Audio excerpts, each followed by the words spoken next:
이렇게 주일 저녁에 원래 예배가 있나요? 예. 너무 고생이 많으시네요. 보니까 뭐 주일날 새벽 예배도 있다는 아주 비참한 얘기가 있던데, 잘못하면 이거 변사체로 발견될 수 있는 그런 상황이. 아까 제가 들어오는데요, 부목사님 얼굴이 퀭하더라고요.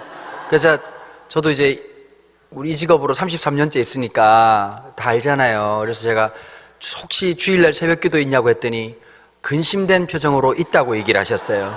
근심된 표정이라고 하는 건 제 자의적인 해석이고요. 어쨌든 간에 뭐 아침부터 시작해가지고 한번 여쭤볼게요. 난 주일 새벽기도 나와가지고 지금까지 있다. 한번 손 한번 들어보십시오. 아주 안 좋은 습관을 가지고 계시네요. 네. 주일날은 사역에 집중을 해야 되는데 새벽기도 하느라고 힘을 빠져가지고. 어쨌든 여러분들 만나서 너무 반갑고, 오늘은 뭐 설교 스타일이기도 하지만 특강 스타일로 준비를 해달라고 부탁을 들어서 이제 그렇게 진행을 하도록 하겠습니다. 저는 이제 동탄에서 목회하고 있는 강은도라고 하는 목사고요. 열심히 목회하고 있습니다. 교회 보니까 너무 부럽네요. 예배당 건물도 너무 좋으시고, 저는 지금 이렇게 상가에서 예배 드리고 있거든요. 상가에서 열심히 힘을 다해서, 또 개척한 지 이번 달 29일 되면 만 4년 됩니다. 이제 47개월 며칠 지난 상황이라서, 뭐 47년이 아니라 47개월이요. 47개월 며칠 지난 상황이라서 뭐 드릴 말씀이 그렇지만, 오늘 이 말씀을 통해서 함께 나누고 싶은 건 이런 겁니다. 시편이라고 하는 성경이에요. 먼저 우리가 이 본문으로 들어가기 전에, 시편은 노래거든요. 인생을 살아가면서 수많은 일을 경험합니다. 저나 여러분들이나. 그거 얘기하면 진짜 연식이 많으실수록 태백산맥 뭐 이렇게 뭐 나오지 않습니까? 그죠? 수많은 이야기들이 드라마처럼 나올 만한 얘기가 있을 텐데, 중요한 건 그런 것 같아요. 어떤 일이 있었냐라고 하는 것보다 그 일이 내 인생에 뭘 남겼느냐, 그 일을 통해서 나에게 남긴 게 뭐냐. 그리스도인에게 가장 중요한 것은 그 사건이 나에게 무엇을 남겼느냐. 특별히 시편이 우리에게 주는 도전은 이거죠.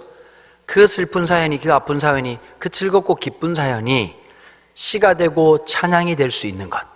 그리스도인의 마지막 결정체가 있다면 하나님을 향한 예배, 경배, 찬양 아닌가라는 생각이 듭니다. 그 150개의 노래 중에서요, 30개의 노래, 그러니까 퍼센티지가 되게 높은 편이죠. 그죠? 그러니까 뭐 5분의 1 정도니까 25%나 차지하고 있는, 20% 정도 차지하고 있는 이 비율의 장르가 뭐냐? 성전 올라가는 노래라고 이렇게 되어 있습니다. 구약 성도들은 1년에 한 3번 정도 성전에 올라갔습니다. 그러니까 우리처럼 매주 올라가는 게 아니라 3번 올라갔습니다. 3번. 요세푸스의 기록에 보니까요, 예수님 시대 때는 3번 고사하고 1년에 한 번도 쉽지 않았다, 이렇게 얘기를 하는 거예요. 왜냐하면 지금처럼 뭐 거주지가 일정해가지고 가는 곳마다 예배당이 있는 게 아니라 예루살렘이라고 하는 성전 개념이 있었잖아요. 그러니까 멀리 떨어진 사람들은 지금처럼 교통이 좋은 것도 아니고 하던 사업들 모든 것 다 내려놓고 하나님 앞에 나아가야 되니까 이게 얼마나 보통 일이 아니었겠습니까? 자, 그런데 성전에 올라갈 때 같은, 우리가 지금 예배당에 올라오시면서 아마 와야 될 분들이 훨씬 더 많고, 예배당 사이즈 보니까 훨씬 더 많으실 텐데, 오늘 그래도 오신 분들이 오신 거잖아요. 여러분들이 안 바빠서 오신 것도 아니고, 갈 데가 없어가지고 오신 분도 아니고, 내일 직장이 없어서 오신 분도 아니고, 내일 갈 직장도 있을 거고, 나름대로 공사가 다 망하시고 여러 가지 이제 힘든 일이 있는데도 불구하고 여기 오셨단 말이에요. 삶의 우선순위. 근데 이럴 때가 있어요. 평소 때 어쩔 수 없이 왔던 걸음하고요, 진짜 내가 인생을 살아가는데 너무 힘들어가지고 하나님의 도우심이 필요하다고 느끼는 그 지점에 예배당을 향해서 나오는 거. 사실 여러분, 우린 여기 와서 기도가 시작되는 게 아니라 집에서 내 엉덩이 들 때부터 예배당에서 예배가 진짜 시작된 거고요, 기도가 시작된 겁니다. 그러니까 이런 거예요. 교회 가보면 예배 인도자들이 막 그런 쓸데없는 멘트 하잖아요. 막 성도들 보고 옆에 인사시키라 그러고, 갑자기 이제 뭐라고 하죠? 갑자기 지난 한 주 승리하셨습니까? 승리는 무슨 놈의 승리? 지금 피를 질질 흘리고 아주 그냥 종교를 바꿀 판이었는데 겨우겨우 몸이 끌고 와가지고 나왔는데, 그러지 않습니까? 승리라고 하는 건 그 사건을 해결했기 때문에 승리가 아니라, 어쩌면 우리는 그 연약함에도 실패에도 좌절에도 불구하고 넘어져도 자빠져도 주님 앞에라고 하는 이 일에 우리가 살아오는 관점이 제가 볼 땐 승리라고 생각합니다. 그게 하나님 앞에 믿음이고요. 특별히 시편 126편은 성전 올라가는 노래라고 하는 부제 속에서 역사성을 좀 담고 있거든요. 이 이스라엘 백성들이, 특별히 이제 정확하게 말하면 북이스라엘이 아수르라는 나라에 멸망을 하고 남유다가 바벨론이라는 나라에 멸망을 하게 됩니다. 바벨론이 지금 현재 어디냐면 이란과 이라크 지역을 얘기하거든요. 이제 그 포로로 끌려갔던 1세대가 다니엘 같은 분이었고 3세대, 4세대 지나면서 에스겔 같은 분들이 끌려갔단 말이에요. 그러니까 이제 보통 이제 옛날 목사님들이 설명할 때 포로 생활로 70년이었다. 그러니까 이제 숫자가 딱 맞아야 된다고 생각하잖아요. 그러니까 지금하고 이때의 관념이 좀 달라요. 지난번에 제가 TV를 보는데요. 영국이나 유럽 사회에서 정신병이 언제부터 생겼느냐? 산업혁명 이후로부터 생겼대요. 산업혁명 이후 중에서도 어떤 게 있었냐면요. 여러분, 아마 이제 여기 보니까 연식 많으신 어르신들이 많이 계시니까, 시계탑이 있었던 곳이 있었어요. 어디에 시계탑이 보통 있었죠? 서울역. 역. 그렇죠. 왜 그랬을까요? 서울역에 왜 시계탑이 있었을까요? 그러니까 그 옹알이를 하지 말고 말씀을 좀 해주시면 좀 제가 알아들을 것 같은데, 이제 알겠어요. 이렇게 뭐 알겠는데, 자, 시계탑이 세웠던 게 이제 빅벤 같은 경우에도 런던 역에 처음으로 생겼단 말이에요. 왜냐? 그 전까지는 사람들의 시간 개념이 별로 없었대요. 그냥 이렇게 아마 옛날 아실 거예요. 그냥 자고 있다가 새벽종이 울렸네 이런 거 새마을 스피커에 나오면 아침에 일어나야 되나 보다. 그 다음에 이제 뭐 좀 있다가 학교종이 치면 이제 점심 처먹을 때인가 보다 이렇게 생각하고 이제 막 그렇게 했단 말이에요. 근데 그 전까지는 뭐 몇 시에 만나자, 언제 어디서 만나자라는 개념이 없었대요. 근데 이제 산업혁명이 일어나고 이제 그 기차가 다니기 시작하면서 어떤 일이 벌어졌을까요? 몇 시 출발이라고 하는 개념이 생긴 거예요. 그래서 역에 시계가 달리기 시작한 거거든요. 근데 여러분, 사람이 이러면 정신병이 없답니다. 일어나고 싶을 때까지 자빠져 자면 정신병이 없다는 거예요. 한번 여쭤볼게요. 나는 일어나고 싶을 때 일어난다. 한번 손 한번 들고 쌍욕 들으면 되니까 한번 손 한번 들어보시죠. 대부분 다가 벨 소리로 일어나시잖아요. 그죠? 알람 소리 일어나시죠? 알람 소리 날 때 으악! 아침이다! 이러고 일어나십니까? 계속 일어나지도 않을 우리 집에도 똑같은 일이 있습니다. 알람을 왜 낮춰놨는지 모르겠어. 계속 꺼! 안 일어날 거면 하지를 말든지 계속. 그럼 이제 왜 알람을 일어날 거라고. 그래서 벌써 여러분, 그게 신경이 엄청 곤두서는 거거든요. 사람이 언제 밥 먹어야 되는지 아세요? 배가 고플 때 먹어야 돼요. 근데 우리는 어느 순간 내가 배가 고픈 게 아니라 시간에 따라서 밥을 먹기 시작했거든. 누가 내 컨디션을 따지지 않고 12시부터 밥을 먹으라는 거예요. 난 내 몸은 지금 12시에 밥을 먹을 준비가 안 돼 있는데 먹어! 새끼야! 이러면서 갑자기 산업혁명에서 이렇게 돼버린 거예요. 그러니까 어땠을까요? 위장병이 속출하기 시작한 거예요. 스트레스로 속출하기 시작한 거예요. 그래서 이제 모든 사람들이 이제 시간을 맞추는 거죠. 그러니까 여러분, 산업혁명 이전까지는요, 시간적 개념이, 또 르네상스로 보면 사람의 과학적 사고방식, 논리적 사고방식이라고 하는 게 그 이후에 생겼단 말이에요. 그러니까 성경을 보시면 시간 순서대로 성경이 기록되어 있지 않습니다. 특별히 이제 다니엘서 같은 경우에는 보면요, 시간 순서로 보면 6장보다 9장이 앞서요.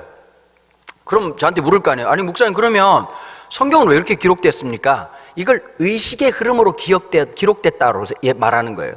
남자분들한테 되게 상경한 얘기입니다.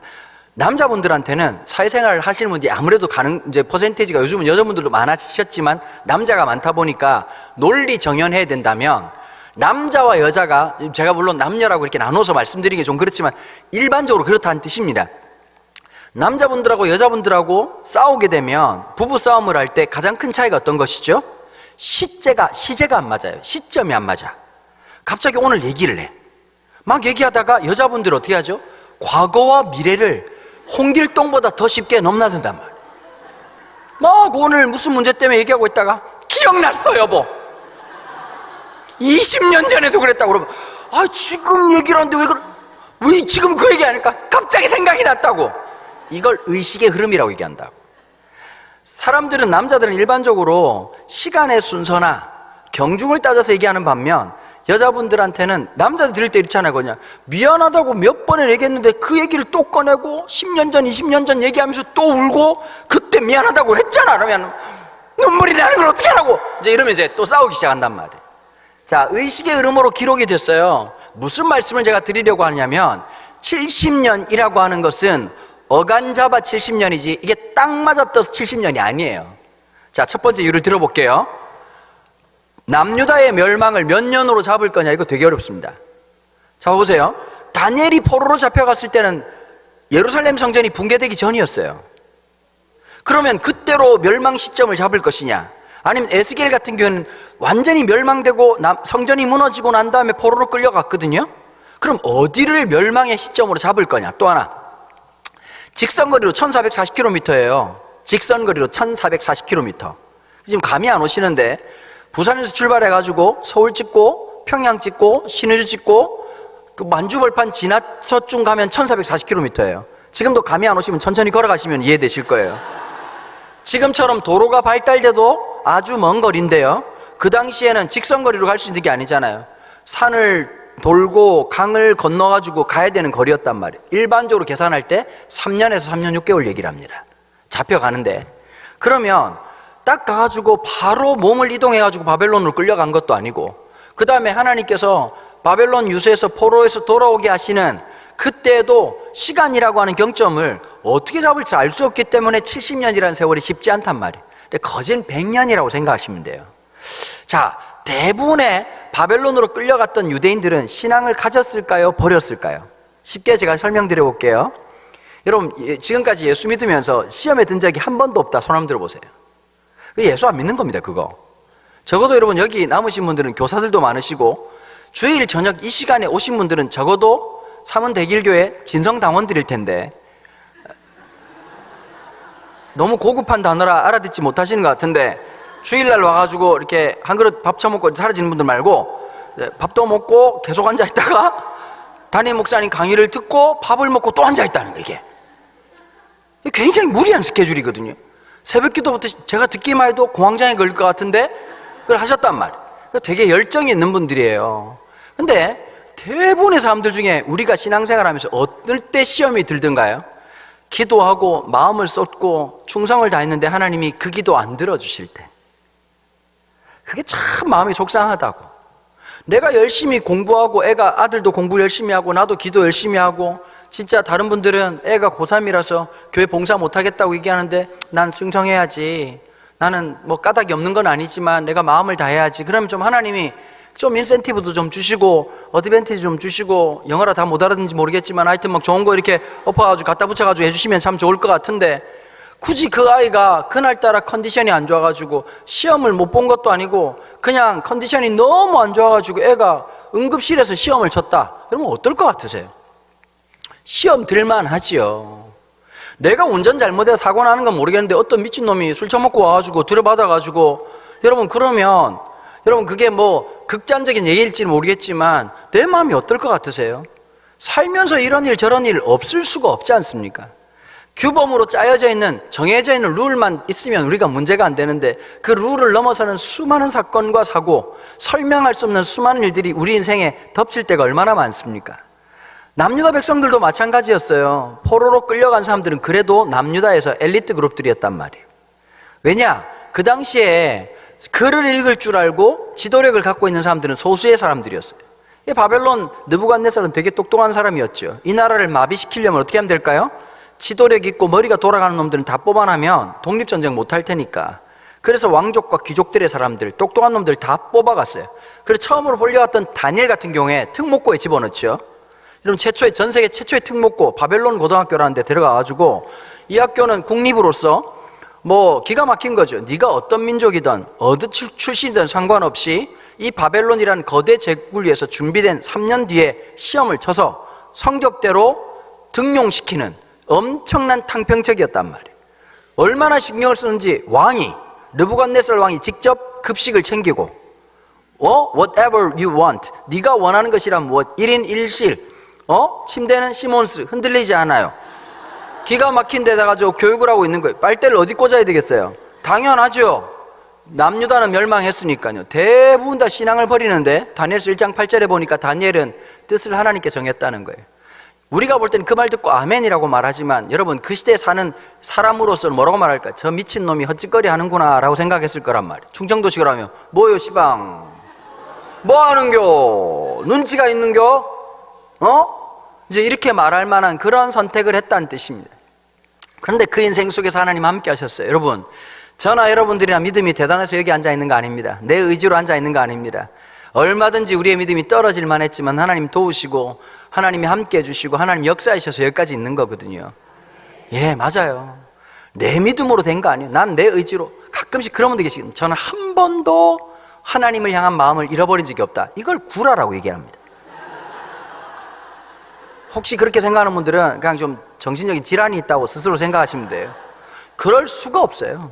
살아가면서 한번 여쭤볼게요. 결혼 생활하면서 나는 한 번도 내 배우자에 대해서 한 번도 섭섭한 마음도, 그냥 결혼할 때부터 그냥 초지일관 똑같은 마음으로, 지금도 바라보면 30년 40년이 지나는데 아내만 바라보면 심장이 벌렁벌렁벌렁하고, 여러분 그런 분들은 심장병이에요. 심장병. 내일 모레 변사체로 발견된단 말이에요. 여러분 그런 사람 존재하지 않아요. 맞아요, 안 맞아요? 때릴 땐 어떤 마음이 들까요? 갑자기 마누라가 준 밥에 약을 탔나 이런 마음 들기도 하고, 남편이 진짜 내 편이 아니라 남의 편이구나 생각 들 때도 있을 거고. 여러분 서로가 그런 관계 속에 있으면서 갈등도 왜 없었겠습니까? 신앙생활도 마찬가지입니다. 하나님 앞에 마음 상할 때도 있고요, 하나님도 우리 때문에 마음 상할 때가 있고요. 이게 진짜 리얼이란 말이에요. 하나님이 우리 인간 가지고 하나님이 마음 상할 이유가 뭐가 있겠습니까? 이유가 딱 하나죠. 하나님이 우리를 사랑하신 거예요. 여러분 자식 새끼들 어떤 마음 있으세요? 어릴 때 막 이쁘다 그러고 뭐 천사다 그러고. 여러분 천사가 악마 되는데 많은 시간이 걸리진 않습니다. 여러분 애들이 막 영어 가르치고 한국말 가르치잖아요. 어릴 때 막 유치부 때 이런 거 있어요. 애들 간식 유기농 안 줬다고 난리치는 엄마들이 있거든요. 헛되고 헛되니 모든 것이 헛되다. 유기농 아무리 처먹여놔도 초등학교 들어가면 지가 알아가지고 MSG 이빨 처먹어버리고 먹지 말라는 것만 골라서 먹고. 맞아요, 안 맞아요? 여러분 그럴 돈 있으면 얼굴에 화장품 사서 사다 바르시고 애한테 줘봐야 아무 의미가 없어. 어차피 애들은 MSG 총량제가 있어가지고 이빨이 다 처먹는단 말이에요. 애들 보고 막 나물밥 만들어준다고 애들이 엄마 고마워 유기농이네요 이러고 먹을까? 갑자기 안 먹는다고. 치킨 처먹고 피자 처먹고 먹지 말라는 것만 그렇게 먹고 앉아있다고. 그러니까 여러분 어차피 그렇단 말이에요. 영어 가르치면 뭐합니까? 한국말 가르치면 뭐합니까? 뭐 애가 몇 살에 한국말을 뗐네, 뭐 한글을 깨우쳤네. 여러분 중학생만 돼보세요. 중학생들은 물어봐요. 몇 학년이? 그러면 아 예 저 중학교 3학년입니다 이런 애들 거의 없어요. 뭐라는 줄 아세요? 고3? 중3? 네. 그냥 수화를 하는 거예요. 수화를. 엄마 보고 어떻게 해요? 엄마 보고. 엄마가 딱 들어가면 그 다음에 애들 보고 그래. 엄마가 야단치잖아요. 몇 번 야단칠 거 참아가지고 청소 좀 해. 방 이게 뭐야? 엄마 다 치워놓고. 진짜 이놈 새끼 진짜. 너 오기 전까지 엄마가 다 정리했는데 이놈 새끼 3분 만에 완전 창세기를 만들어. 흑암과 혼돈과 공허를 만들어서 썩을 놈 새끼. 청소하라고 그러면 엄마 정리해 놓겠습니다 이런 애들 거의 없어요. 뭐라고 말하죠? 알아서 한다고. 그놈 알아서 하기 전에 주님이 오신단 말이에요. 이런 얘기 했더니 어떤 엄마가 그러더라고. 우리 집 아이는 아직 그렇진 않아요. 여러분 제가 얘기했어요. 조만간입니다 이렇게 얘기했어요. 무슨 말인지 알아들을 거예요. 여러분 제가 오늘 제 말 못 알아들으시면 걱정하지 마세요. 한 몇 달 지나고 한 1년 지나면 그때 오신 분은 목사가 아니라 선지자였구나 이걸 알게 된다. 속이 타지. 대부분 다가. 여러분 왜 아이 때문에 속상한 줄 아세요? 사랑하기 때문이에요. 내 자녀이기 때문이에요. 남들한테. 그 다음에 또 이런 게 있어요.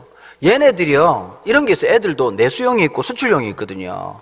집에서 잘 돌아가는 놈을 내수용, 수출용. 우리 집은 전부 다 수출용이야. 밖에 나가면 너무 잘해. 밖에 나가면 교회에서 다 칭찬해. 목사님 아들이 이렇게 행동하고 딸이. 예? 우리 애가요? 수출용. 이건 내수용이에요. 집에 들어오면 전부 다 힘을 못 써. 전부 다 자빠져 있어. 다 누워 있어. 야 좀 뭐 좀 해라. 했다고요. 맨날. 아직 다 내수용이 없어. 우리 집엔 다 수출용이야 그냥. 저도 수출용이에요. 밖에서만 얘기하고 집에서 말을 안 해. 아니야 그러더라고. 아니 여보 집에서도 얘기 좀 해봐. 그래서 제가 가만히 있어야 되는데 잘못 말해가지고 맞아 뒤질 뻔했어요. 나보고 그러더라고. 내가 말 좀 하라고 그랬더니 집에서 말하면 사례비를 안 줘서 이랬다가 맞아 뒤질 뻔했어요. 그냥 가만히 있어야 되는데 터진 입이라고 막 했다가 아주 혼났던 적이 있던 기억이 납니다. 좀 많이 웃으셨죠? 여러분? 네, 여러분 소화가 좀 되셨어요? 네, 그럼 이제 본격적으로 우리 오늘 놀라운 본문으로 함께 들어가 보실까요? 바벨론 포로로 잡혀갔는데 대부분 다 하나님에 대한 실망을 했어요. 왜 그랬을까요? 그 사람들의 절대 신앙이 있었거든. 우리는 안 망한다. 여러분, 되게 믿음 같은데 믿음 아닌 것들이 많습니다. 교회 안에 특별히 많습니다. 믿음인 듯 믿음 아닌 것 같은 요소들이 되게 많거든요. 우리는 망하지 않는다. 남유다 백성들의 자존심이었습니다. 왜냐? 물어보니까 이런 거예요. 우리는 예루살렘이 있다. 예루살렘에 하나님의 지성소가 있기 때문에 하나님께서 어떤 위기에 당한다 할지라도 우리를 보호해 주실 거다. 여러분, 옛날 여기 연식 있는 분들 있으시니까 우리나라가 위기에 당하면 여의도에 있는 국회의사당에서 돔 지붕이 열리면서 로버트 태권브이가 나온다는 밑도 끝도 없는 얘기를 들어보셨을 겁니다. 모른 척 하지 말고 웃으시면 되겠는데 안 웃으시네요. 근데 이제 똑같은 거예요. 누가 침공하든지 성경에 나오고 있는 이 전설적인 인물이었던 여호와 하나님, 그러니까 하나님을 기계적으로 생각했단 말이에요. 근데 하나님 어디에 계신 거죠? 예루살렘 지성소 안에 계신 게 아니란 말이에요. 하나님은 그 신앙의 고백과 하나님을 신뢰하는 자들의 삶에 하나님 함께 하신단 말이에요. 그런데 이 사람들이 이렇게 생각한 거예요. 바벨론이 쳐들어와서 이스라엘 남유다의 자존심이었던 이 예배당, 이 예루살렘 성전을 완전히 해파하거든요. 사람들의 충격은 어떤 것이었을까요? 신비의 공간이었던 지성소가 해파됐는데 하나님이 없는 거예요. 그러면 사람들은 뭐라고 생각했을까요? 자기 신앙의 절규를 느꼈단 말이에요. 저나 여러분들이나 사실 코로나를 지나면서 뭘 깨달으셨어요? 몇 대째 예수민 줄 알았고 내가 집사고 장로고 권사고 이랬는데 지나보니까 예배 몇 번 못 드렸는데 내 영혼이 허들허들하는 걸 여러분 경험하지 못하셨습니까? 저나 여러분들이나 일주일에 접촉사고 2번 만나도 영혼이 허들거리는 사람들이 우리란 말이에요. 그럴 수밖에 없는 거죠. 대부분 다가 신앙을 버렸어요. 그런데 마지막까지 신앙을 견지하겠던 다니엘 같은 사람, 에스겔 같은 사람, 소수의 사람들이 있었던 거예요. 그런데 다니엘서 9장에 보면 편지를 하나 이제 오래간 아주 오랜 세월 동안 이 비대면의 선구자 같은 역할을 했잖아요. 바벨론 포로로 끌려온 이후로 성전 예배를 한 번도 드린 적이 없었고 교회에서 예배 드린 적이 한 번도 교회가 없었으니까요. 그 다음에 심지어 성경도 한 번 못 읽었어요. 왜 그럴까요? 고대 신관에서는 패배한 신의 신전에 그 다음에 이렇게 뭐 성경 경전을 읽는다는 건 말이 안 된단 말이에요. 그런데 나이가 80이 넘어서 참 하나님의 은혜로 예레미야서를 쪽복음처럼 보게 됩니다. 근데 예레미야서에 뭐라고 기록되느냐? 예레미야가 별명이 뭐죠? 묻는 내가 잘못이죠. 눈물의 선지자라고 하는 분이신데 뭐 때문에 그랬냐? 유다가 멸망할 것을 말씀하시는데 이 예레미야는 그걸 받아들이기에 너무 고통스러웠던 거예요. 하나님 왜 멸망해야 됩니까? 하나님 왜 우리가 멸망해야 됩니까? 근데 하나님 뭐라고 말씀하시느냐? 하나님이 무너뜨리고 다시 세우시겠다는 거예요. 하나님의 재건축을 하시겠다는 얘기를 하면서 무너짐만 본 게 아니라 세우실 하나님의 영광을 바라보면서 역설적이지요. 눈물이었지만 희망을 안고 있는 그 예레미야서에 뭐라고 되어 있느냐? 포로로 끌려가서 70년 뒤에 돌아올 것을 약속하셨단 말이에요. 그런데 산술적으로 계산을 해보니까 다니엘이 이 성경책을 읽은 지가 포로로 잡혀온 지 67년 차 되던 해였다고.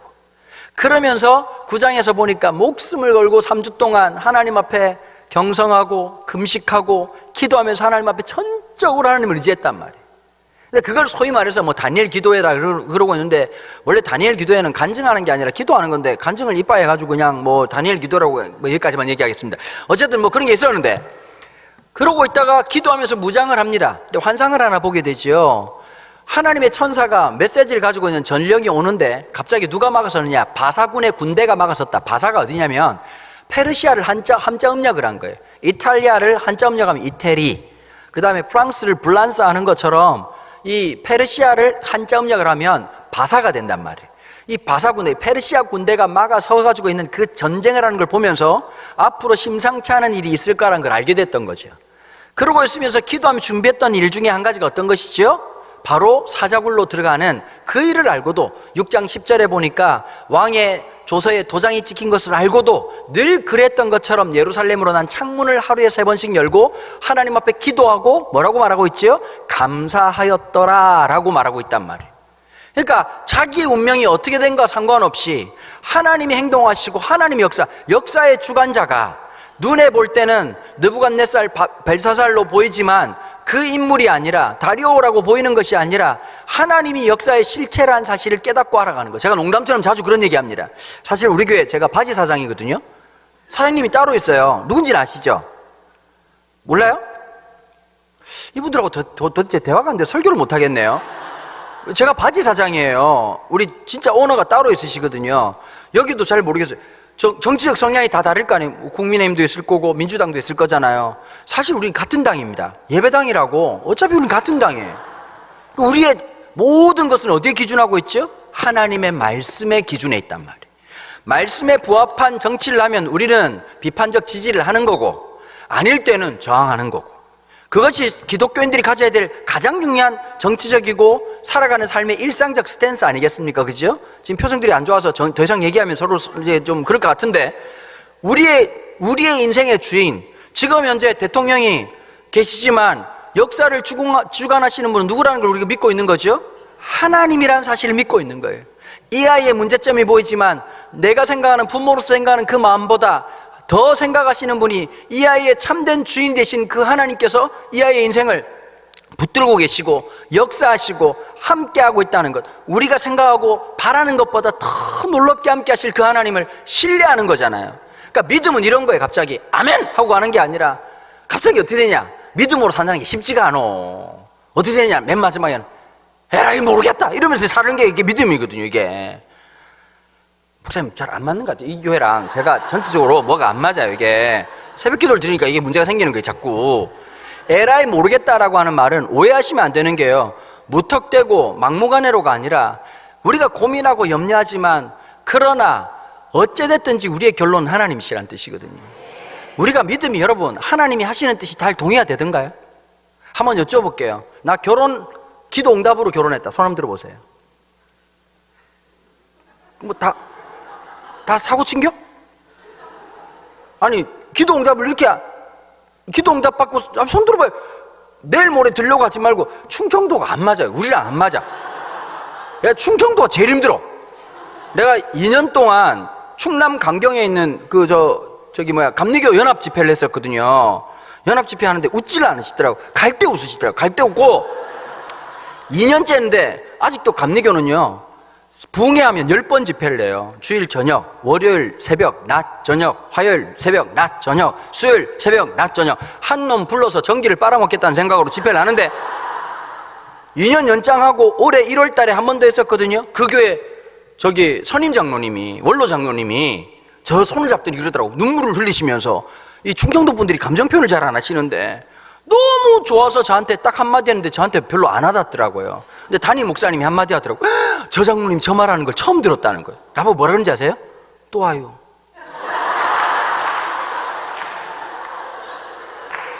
목사님 너무 좋았어요. 목사님 진짜 너무 좋았어요. 이게 아니라 진짜 눈물만 흘리고 힘을 하나도 안 주고 또 와요. 처음에 못 알아들었어요. 처음에는 무슨 말인지 몰라요. 예! 이랬더니 갑자기 또 오라고요. 그 말할 때 힘을 안 주는 건 태생적인 겁니까? 아니면 환경적인 건지 모르겠는데 하여튼 놀라운 실력들이 있으시더라고요. 근데 봐봐요. 우리의 삶에서 그런 모습들이 있지 않겠어요? 근데 소수의 사람들이 하나님 앞에서 그 마음을 가지고 있다가 드디어 고레스 왕의 칙령에 의해서 이 유다 출신의 사람들에게 고향 땅으로 돌아갈 수 있는 칙령을 내려주신 거예요. 근데 이제 막 돌아가지 않은 소수의 사람들이 있었어요. 근데 그 외에 그래도 자기네들을 하나님 도와주신 줄 모르고 지 힘으로 산 줄 알았던 성공한 유대인들이 있었단 말이에요. 처음으로 바벨론 쪽에 신도시를 형성했다고. 신도시 형성했는데 퍼센테이지로 보니까 유다 포로 출신들이 꽤나 퍼센테이지가 높았어. 거기다가 여러분 똑같은 아파트 단지도 있겠지만 펜트하우스가 있잖아요. 펜트하우스 기가 막힌데 3층짜리에다가 그 다음에 자꾸지 하나 놓고 앞에 그냥 수영장 하나 파고, 그 정도 돼야 사람 사는 집이죠. 그 어떻게 아니면 그걸 살겠습니까? 그렇게 아주 기가 막히게 했는데 이 학개라고 하는 선지자가 그런 집에 신방 가가지고, 성경에 보면 판벽한 집이라고 돼 있거든요. 유대인들이 살았던 집을, 판벽한 집을 NIV 성경에서 뭐라고 말했냐니까 펜트하우스라고 얘기했어요.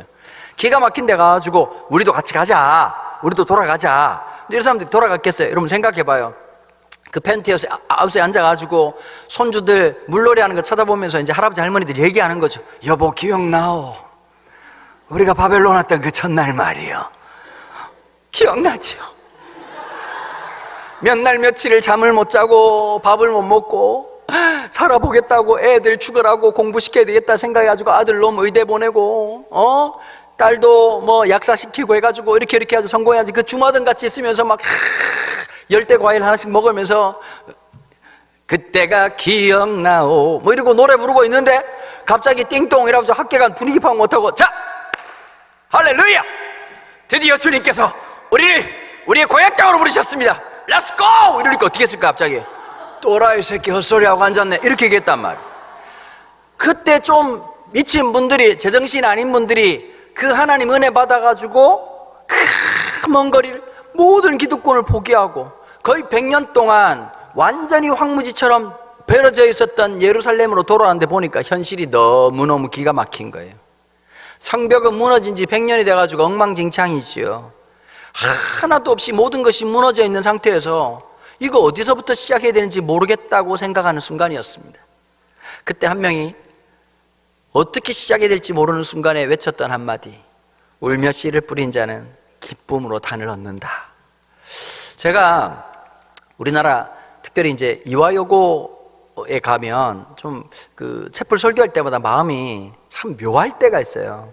어떤 게 그러냐, 보통 여러분 이화여고가 지금 100년이 넘었지 않습니까? 이화학당 처음 시작할 때 우리나라가 그 갑신정변 있고 난 다음에 그 개혁파 김옥균이 3일 천하로 끝나고 이제 뭐 실패하죠, 개혁을. 그런데 사대부 입장에서는 세상이 바뀌었다는 것을 인식하게 되죠. 그래서 앞다투어서 그 양반 자제 아들들을 배제학당이라는 곳은 시작하자마자 대박이 납니다. 그런데 잘 안 됐던 곳이 하나 있습니다. 이화학당입니다. 왜냐하면 조선식 이 유교 사고방식이 강하다 보니까 딸들을 집 밖으로 내놓는 걸 하지 않아요. 그래서 여러분 이화학당 1기생부터 7기생의 공통된 특징이 뭐냐면 제일 퍼센티지가 높은 게 고아들, 두 번째는 어떠냐면 기생들이었습니다. 이제 우리나라 기생이라고 하면 보통 우리가 좀 이상하게 생각하시는데 한국 조선 기생하고 일본 게이샤하고는 차이가 되게 많습니다. 게이샤들은 기본적으로 이게 몸을 어떻게 하는 것이 목적이라면 한국 기생들은 유일하게 한자를 읽을 줄 알고 시를 읊을 줄 아는, 한마디로 말하면 그 아주 하이 레벨의 아티스트라고 생각하시면 되는 거예요. 왜냐면 이제 고관대작들 술 한잔 하면 뭐가 나올까요 갑자기? 이제 청사 이러면 이제 거기서 이제 대감 저도 한 노래 불러 드리리까 이러고 이제 와가지고 이제 시조 배틀 뜨고 이렇게 해가지고 소리가 깊구나 이러면 갑자기 가야금을 한번 타지요 이러고 이제 술을 먹는 거였단 말이에요. 그러니까 그 당시의 기생들은 세계를 바라보는 관점이 일반 서민들하고는 유독 달랐어요. 그러니까 이 사람들은 뭘 생각했냐면 일본이냐 어디냐라고 생각하고 있다가 영어를 배워야 됐다는 생각 때문에 그리고 이화학당 문을 두드렸단 말이에요. 그래서 1기생부터는 그랬고요. 유관순 열사 때부터는 좀 귀족 이제 자녀들을 보내기 시작했단 말이에요. 근데 여러분 이 학교가 그렇게 될 줄 알았을까요? 이 학교를 시작했던 선교사님들은 이 학교가 이런 의미를 갖는 학교가 될 거라고 알았을까요? 저는 몰랐을 거라고 생각해요. 여러분 이화고등학교에 100년짜리 나무가 있거든요. 누군가가 심었겠죠. 그 심었던 분은 이 나무가 이렇게 클 걸 알았을까요? 한국교회가 똑같은 것 같아요. 다음 세대에 대한 걱정이 많아요. 지금 보니까 유아부, 유치부, 뭐 청소년부 다 있잖아요. 키즈부 있고 다 있네요 보니까. 저도 이제 30년 동안 청소년 사역을 했어요. 제가 이제 목회 사역을 시작한 지가 올해로 만 33년이 됐습니다. 제가 목사 된 지 22년 됐거든요. 근데 저보고 늘 하는 말씀이 젊은 목사라고 하는데 저도 나이 먹을 만큼 먹었고 뭐 나이 50세시면 아주 젊다고 말하기는 그렇지 않습니까 여러분, 그죠? 근데 자꾸 저보고 젊은 목사라고 하는 거예요. 제가 같은 합동교단이고요. 전 서평양로에, 제가 서열로 33번입니다. 제가 한 노예 지금 22년째 있어가지고 지금 27번이 노회장하고 있거든요. 지금 방심할 수가 없어요. 자칫 잘못하면 불안한 사태가 벌어질 수 있기 때문에. 그리고 더 큰 문제는 제가 노예를 한 번도 끝까지 참석해 본 적이 없어가지고 자칫하면 좀 슬픈 이야기가 있단 말이에요. 세월이 오래됐어요. 근데 전 청소년 사역을 오랫동안 했어요. 그러니까 청소년 사역을 오래 했다는 건 어떤 것이냐, 지금 이렇게 강의하는 건 하나도 안 힘들어요. 우리 고객님들은 항상 어떤 놈들이냐니까 그냥 빠삐용이라고 생각하시면 돼요. 그냥 그 바벨론 포로들 잡혀온 놈들이라고 생각하시면 돼요. 절반 정도는 어떤 놈들이냐, 1000명이든 2000명이든 모여있으면 야 너희들 어떻게 왔니? 그러면 엄마가 안 가면 죽인다 그랬어요. 그리고 절반 오고, 절반 정도는 끝나고 난 다음에 5만 원 받기로 한 알바생들이 온단 말이에요. 뭐 주바락이든 조이 코리아든 뭐 캠프 코리아든 애들 자빠져 누워있는 놈들이 진짜 부지기수예요. 그냥 뭐 중학생들은 개념 없거든. 그냥 본몸으로 정하는 거야. 나 안 오고 싶었다 이거야. 그러니까 누워있으면 우리는 항상 설교할 때 어른 목사님들은 가만 못 보잖아요. 똑바로 앉아 뭐 이러잖아요. 아 절대 우리는 항상 고객 중심, 고객 감독. 항상 고객 우선주의. 그래가지고 설교를 하잖아요. 그럼 들어놓고 있던 너무 재밌는 얘기를 하니까 일어나는 거예요. 그럼 우리끼리 뭐라고 말하냐? 전문가들끼리 죽은 나사로가 일어났다 이러면서 이제 얘기를 하는 거예요.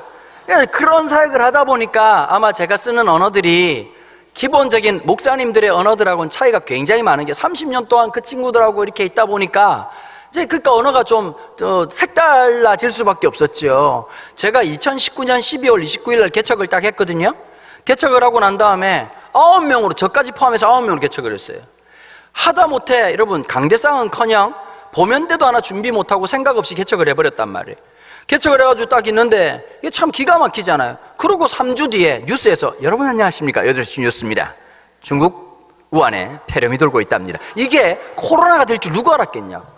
근데 제가 나중에 생각해 보니까 이런 게 있더라고요. 여러분 교회는 큰 교회 작은 교회 없다고 얘기하지 않습니까? 근데 사실 한국 사람들의 인식 속에는 교회는 전골이거든. 전골. 대자, 중자, 소자 다 있단 말이에요. 그럼 여러분들 같으면 아니 이렇게 이 큰 사이즈 교회처럼 있으면 여러분 어떠세요 갑자기? 이런 교회가 좋지. 갑자기 목사님하고 눈길 피할 데가 없고 잘못했다가 목사님 침 얼굴에 맞아가지고 제 침 내파될 것 같은 그런데 누가 있고 싶겠냐고. 아무도 그런 데 없거든요. 근데 제가 지나보니까 하나님 역사가 하나 있었던 거예요. 저는 오랫동안 청소년 사역을 했었고 언어나 그 다음에 또 하나가 있어요. 저는 사람이 많다고 떨어본 적은 한 번도 없는 것 같아요. 또 하나가 있어요.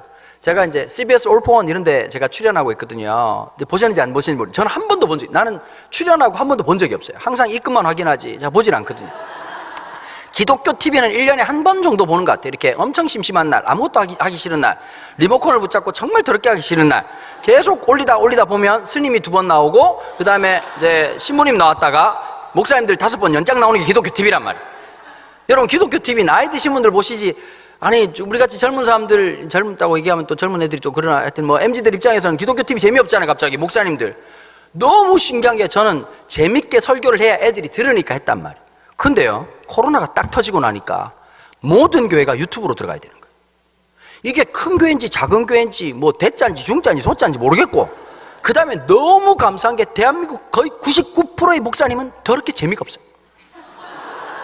첫째로 둘째로 셋째로 끝으로 다시 말하지만 한 번 더 강조하지만 저는 그런 언어를 쓰질 않으니까 좀 몰입도가 있거든요. 이런 게 있잖아요. 딱 듣고 있다가 한 1분 지나고 나면 안 받고 돌려버린다고.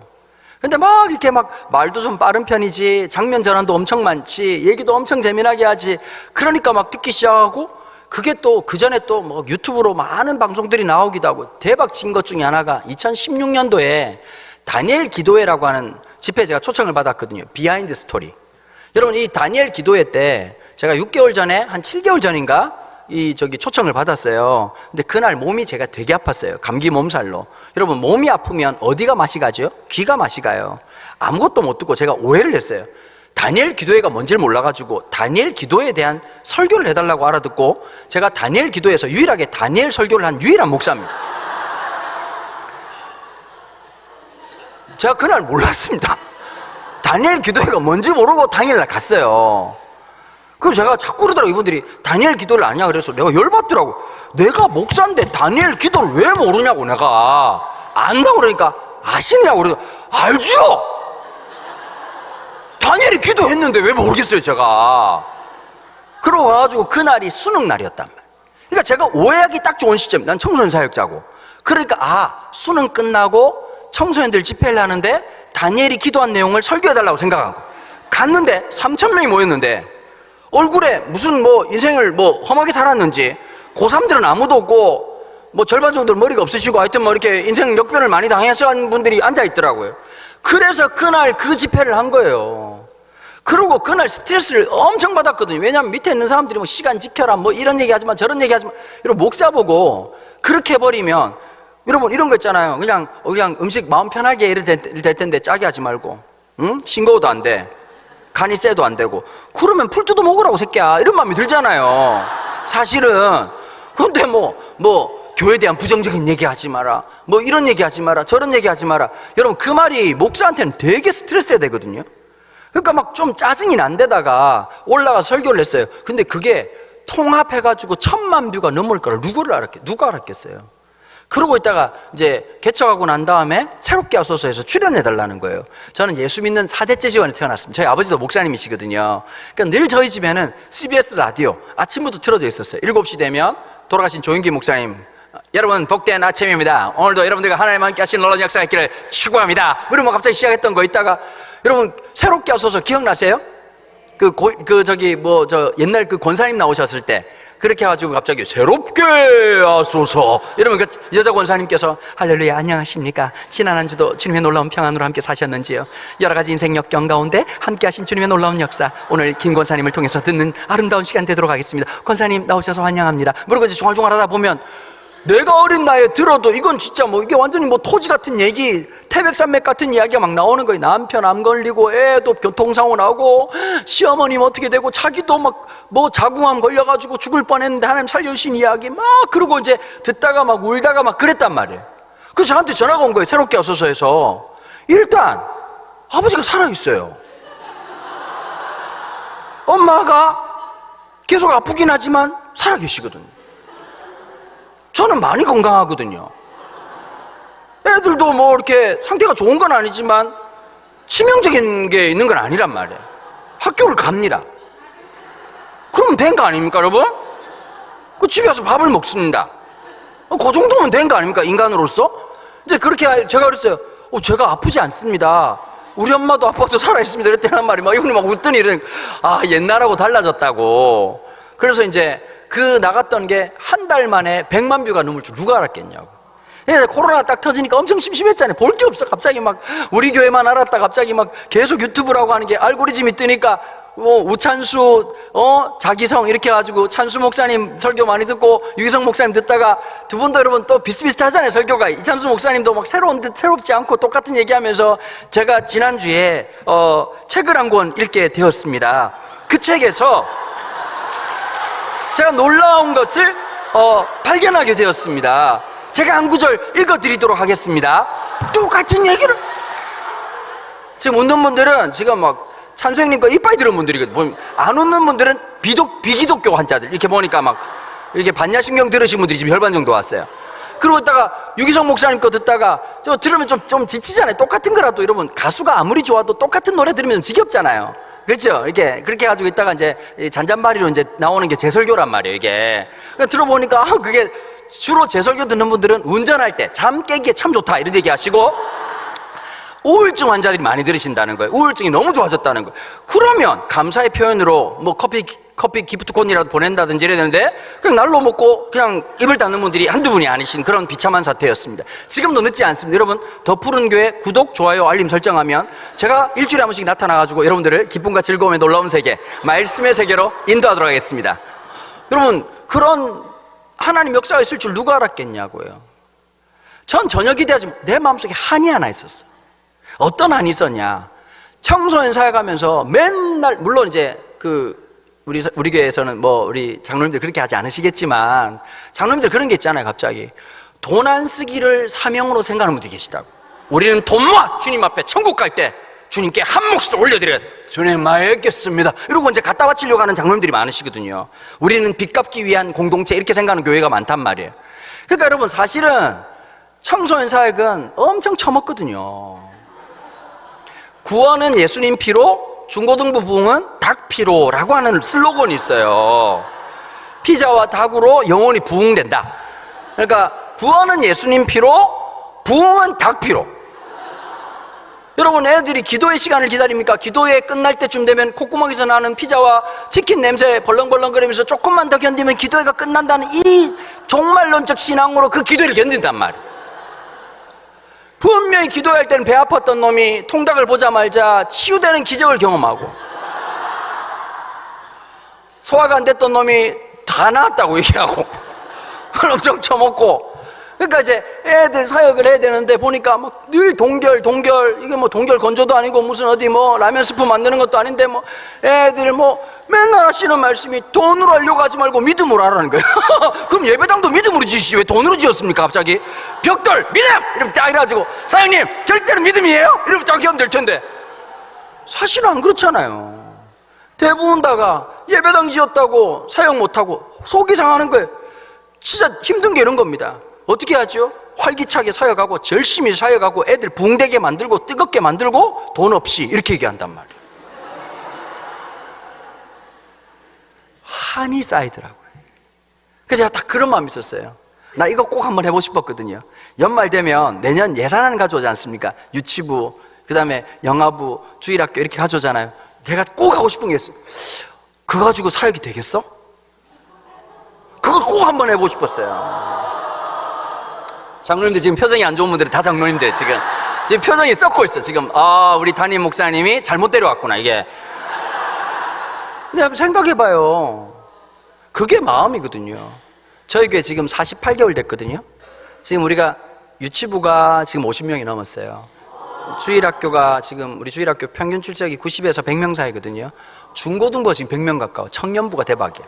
청년부 시작한 지 30개월 만에 저희가 120명이 나오는 거예요. 우리 교회 총 숫자가 지금 오늘 보니까 한 980명 넘은 것 같아요. 출석이요. 우린 재적이 없거든요. 그러니까 여러분 상가에서 8번 공사했어요. 8번. 내가 인테리어 업자인지 목사인지 분간이 안 되고 이제는 여러분 이제 설계도 없이 바로 합니다. 우린 그냥 갑자기 이렇게 하면서 막 이렇게 해가지고 항상 초저가로. 우리 교회 본당은요 보면 깔끔한데 자세히 보면 안타까워요. 그래서 우리는 슬쩍 보자. 이게 항상 주님만 바라보자. 자세히 보면 슬프다. 이게 처음에 갔을 땐 되게 깔끔하고 좋거든요. 자세히 보면 왜 싼지 알 수 있습니다. 모든 비밀이 있거든요. 보면. 근데 참 그런 일을 하면서요. 우리가 이제 내년도 우리 다음 세대 사역을 위해서 결산을 냈는데 이제 예산을 냈는데 이번에 2억 6천 정도가 들어요. 우리 다음 세대 아이들을 위해서. 여러분 제가 말하는 건 장로님들이 돈으로만 보지 마시고 사람을 세우는 일, 무너진 것을 세우기 위해서는 지금은 한국교회가 전심전력을 쏟아야 돼요. 예배당 세우는 세대가 있었습니다. 예배당 세우는 세대가 있었고 자칫 잘못하면 건물만 남는 교회가 될 것이냐 아니면 사람 세우는 교회가 될 것이냐. 여러분 이건 애를 써야 되거든요.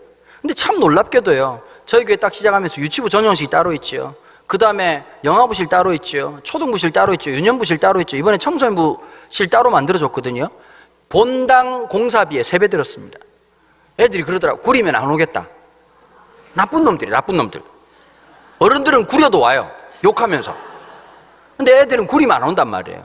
제가 이번에 전주에 안디옥 교회라는 교회 혹시 아세요? 아는 게 뭐예요 그러면?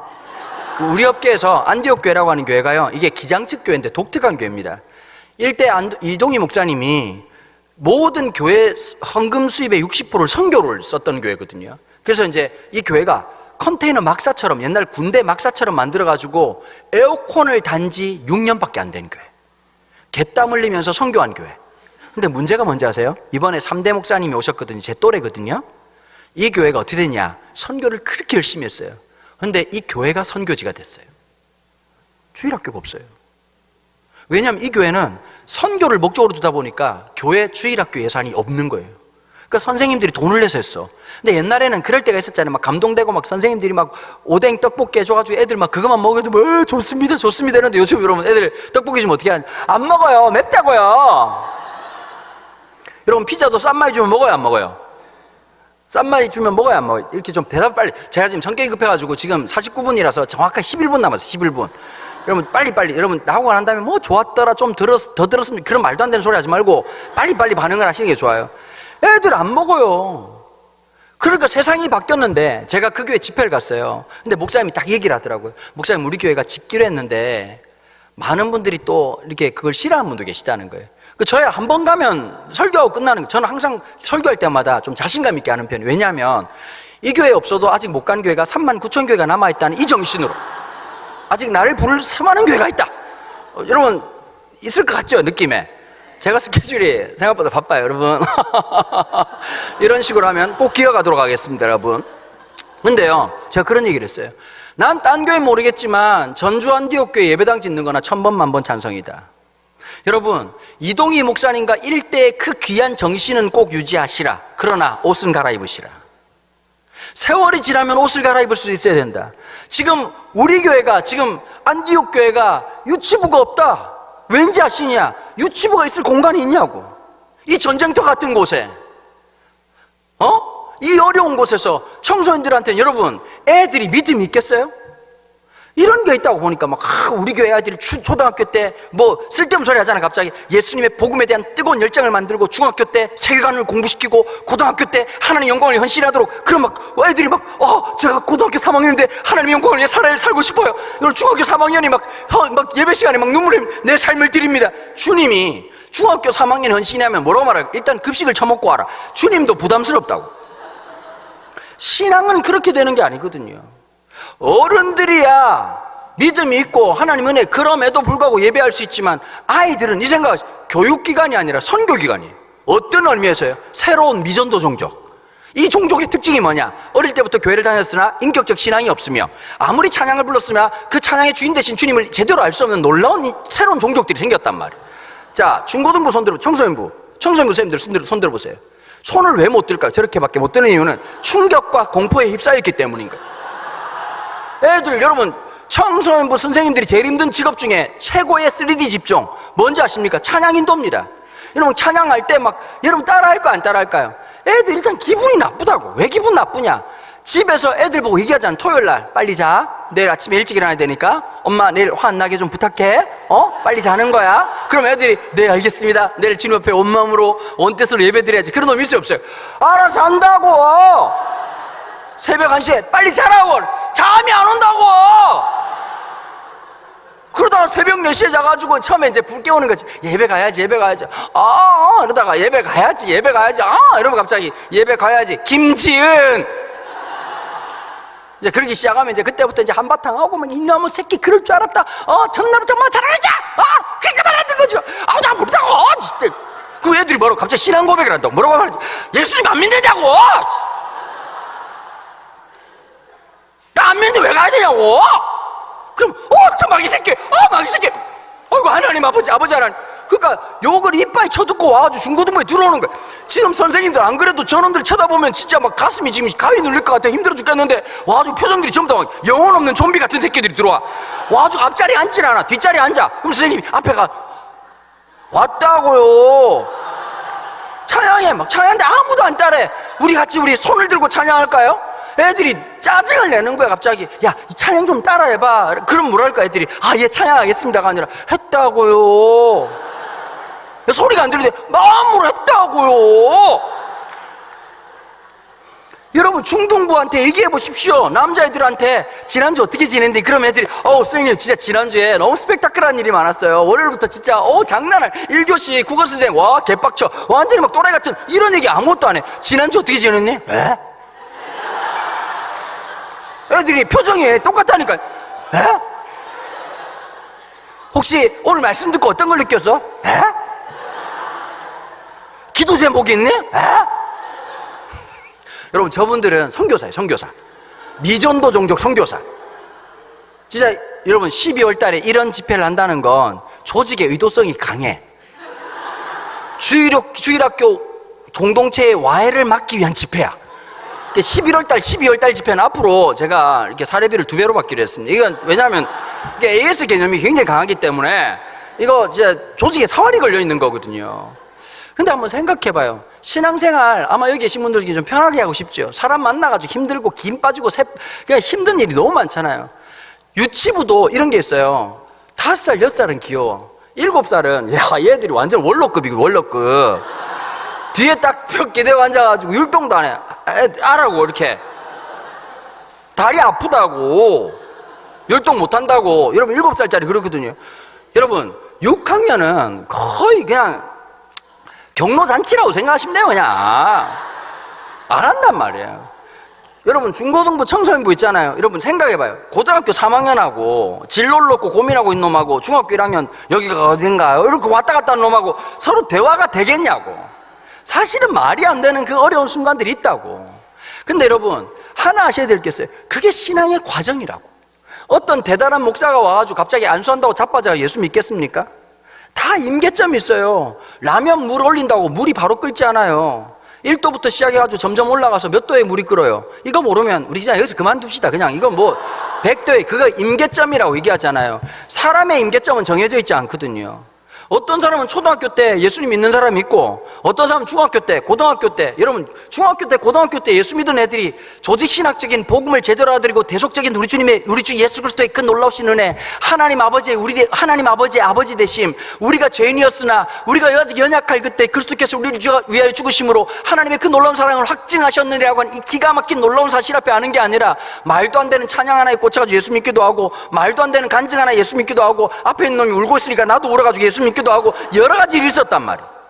또 어느 날 갑자기 또 중학교, 대학교 넘어가가지고 있다가, 여러분 한참 있다가 어떻게 되지요? 30대, 40대 지나고 난 다음에 우르르쾅쾅 시시시 해가지고 사업 망하고 몸 아프고 닌겔병 들고 있다가 갑자기 십자가가 생각나고, 그때 그 무리들이 예수님 못 박았네 이 생각하면서 교회로 올 때도 있고, 여러 가지 상황이 왜 없겠냐고요. 하나 중요한 게 하나 있어요. 이 아이들을 위해서 누군가가 속상해주고 아파주고 고통해주는 누군가가 없이 왜 어떤 일이 없겠냐고요. 여러분, 이 아이들을 이해해줄 수 있는 마음, 딴 게 복음이 아닙니다. 예수님이 십자가, 제가 어릴 때 기독교 집안에 태어났다니까요. 제가 제일 많이 생각한 게 뭔지 아세요? 예수님이 널 위해 죽었어. 여러분, 이게 어릴 때는 아멘 하고 그러던가 보다. 중학교 2학년 됐는데 내가 한마디 했어요. 갑자기 목사 아들인데 전사님 보고 그랬어요. 내가 죽으라고 한 적이 없는데. 맞잖아요. 자꾸 죽었다는 거예요. 내가 죽으라 했나? 본 적도 없는 양말을. 교회 오면 또 희한한 게 있어. 막 예수님 만났다는 놈이 있고 나같이 못 만난 놈이 있는, 갑자기. 아유, 만날 것 같으면 화끈하게 삼거리에서 딱 해가지고 그 스타벅스에 만나가지고 예수님 예수님이시냐고. 아이고, 처음 뵙는다고. 그때 2000년 전에 고생하셨다는 얘기 내가 많이 들었다고. 제가 커피 한 잔 사드릴까? 이렇게 만남이 되면 서로 이렇게 퉁칠 텐데, 수련회 와가지고 너 만났다 그러고, 우리는 내가 눈 감고 있을 때 나타났는지, 우리 어릴 때 산타크로스 만났다는데 나는 본 적이 없고 뭐 선물은 줬다는데 그 느낌하고 똑같더라고. 또 이런 게 있어. 날 사랑하신다는 거. 내가 사랑하라고 했냐고. 나를 사랑해서 만들었다는데, 여러분 봐요. 태어날 때 보면 하나님이 신경 쓴 사람이 있고, 지금 대체적으로 신경을 많이 못 쓰셨어요. 지금 보니까 느낌이 좀 낙감해요. 전체적으로 낙감해요. 지금 얼굴이 이래요. 지금 코로나예요, 코로나. 어떤 분은 보면 너무 이쁜 사람들 있잖아요. 잘생긴 사람. 본 적이 없어서 모르겠지만 그런 분들이 계시단 말이에요. 공부 잘한 놈 있어요, 없어요? 여러분, 우리 애가 왜 공부를 못할까요? 엄마 아빠 닮았으니까요. 그게 유전학이거든요, 유전학. 지금 이쪽은 못 알아들으시는데 그게 더 안타까운 거예요. 그러니까 애들 보고 공부 못한다고 말하지 말고, 엄마가 미안하다, 나 닮아 그렇다, 이렇게 하고 이제 회개하는 마음으로 용서해줘야 된단 말이에요. 안 한다고 족칠 일이 아니라 그냥 나은 게 문제지요, 어떻게 보면. 근데 여러분 생각해봐요. 우리의 삶 속에서 여러 가지 일들이 있고, 그 수많은 사건들 속에서 우리가 기억해야 될 한 가지가 어떤 것일까요? 그 아이를 향한 하나님의 사랑이란 말이에요. 선생님들 이것만 하시면 돼요. 유아부, 유치부, 유년부는 뭐 하느냐?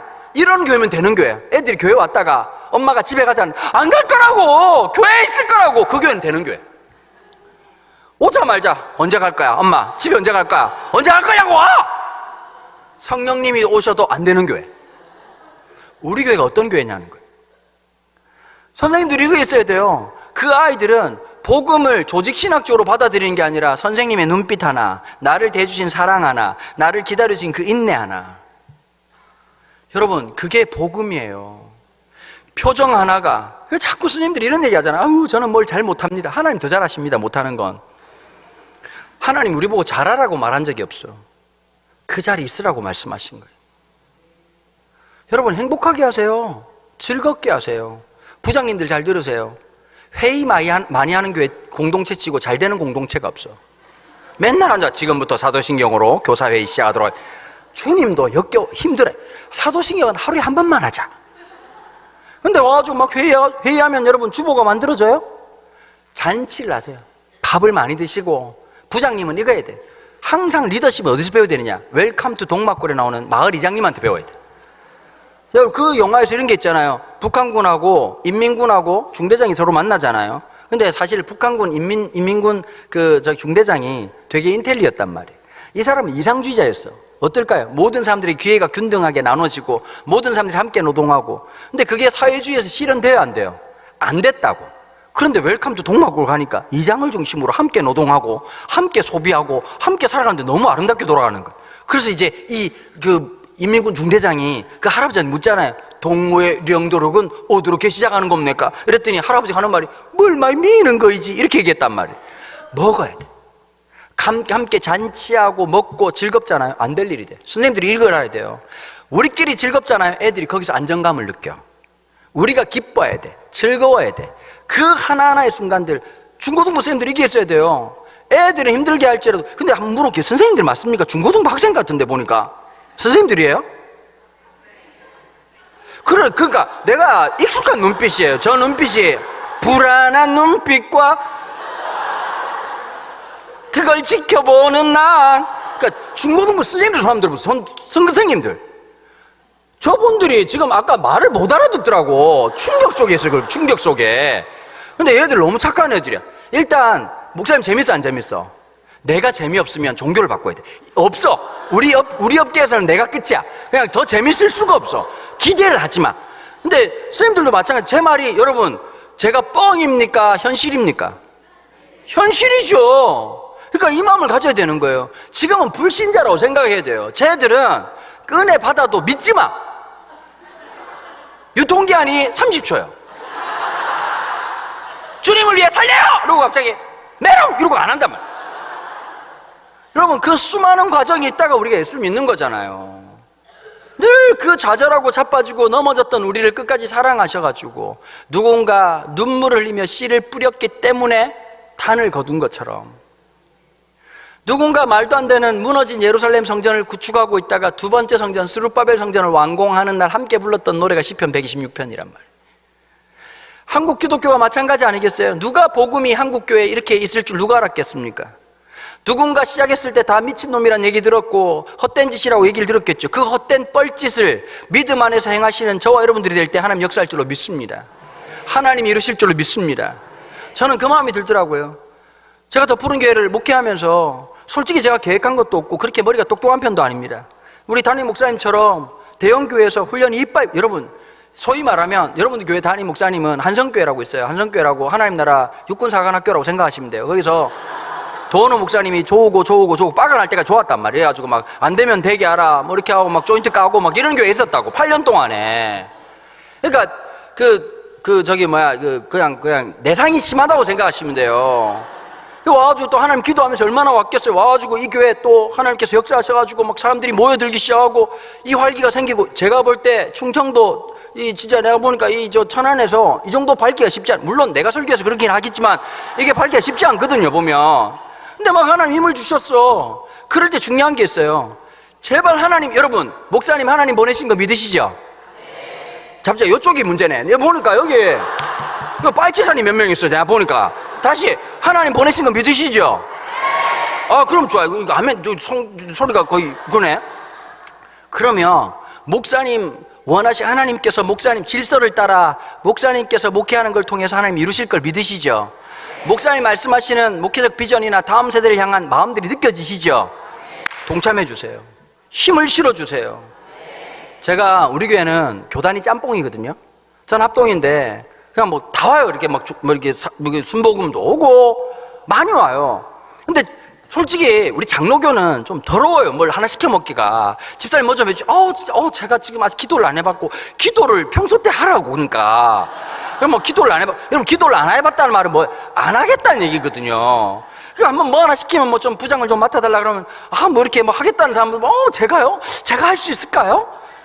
그럼 내가 어떻게 알겠냐 그거를. 그럼 좀 감당도 좀 해주고 좀 이렇게 좀 목사 좀 힘도 좀 쓰면 좋을 텐데. 순복음교회 성도님들이요 사실 욕할 게 없더라고요. 뭐 돌아가신 조용기 형님이나 욕할 거 있지. 그분들은 착해요. 무섭게 헌금해요. 무섭게 헌금할 수밖에 없는 분위기 속에 살았잖아. 갑자기 계속 잠자리채 돌아다니고 이렇게 해가지고 계속 이렇게 삥 뜯기고 이러고 연습해가지고 11조 하나님 어떻게 마동석 같은 하나님이거든. 지난달 11조가 입금이 안 됐다 이렇게 해가지고 하니까 무서워가지고 막 헌금도 이빨이 안단 말이야. 근데 제가 이번에 부장을 딱 부탁을 드렸어요. 근데 내가 너무 제 마음속에 도전이 되는 말을 하시더라고요. 부족하지만 목사님 순종하겠습니다. 제가 딱 이 마음이 들더라고요. 난 하나님 앞에 이런 마음이 있었나. 부족하지만 순종하겠습니다. 부족해서 못하겠습니다가 아니라 부족하지만 순종하겠습니다. 한 분 아멘 나왔습니다. 참 장로교, 합동, 축복합니다. 뭘 아멘입니까? 분위기 파악이 안 됩니까? 여러분, 그 자세가 필요해요. 잘 못하는 거 아신다고. 성경에 똑똑한 놈 뽑은 적 있던가요? 하나님이 아브라함을 75세에 캐스팅했어요. 20대가 아니고. 또 말을 못 알아듣신다. 모세 형님 80에 취업됐어요. 제가요 120살까지. 그 마지막에 왜 돌아가셨어요? 모세가 120살 고령에 하나님이 등산을 시켰네. 지금 못 듣는 분들은 성경 안 읽은 분들이에요. 지금 저기를 봐라, 가나안 땅이다. 백내장이라 안 보입니다. 여기서 죽어. 심근경색으로 돌아가셨어요. 성경에 보면 여러분 사사기에 12명의 사사 하나같이 똑똑한 사람이 있던가요? 한마디로 찐따 중에 찐따들, 가장 연약한 자들. 고린도전서 1장에 보니까 우리 중에 문벌 좋은 자가 없고 우리 중에 똑똑한 놈이 없고 세상에 미련한 우리를 택하사 세상에 지혜로운 것을 부끄럽게 하신 하나님. 아멘. 우리의 자랑은 강함이 아니라 약함. 하나님 의지할 수밖에 없는 그 신앙. 부족하지만 순종하겠습니다. 그 자세가 우리 모두에게 있기를 주님의 이름으로 축원합니다.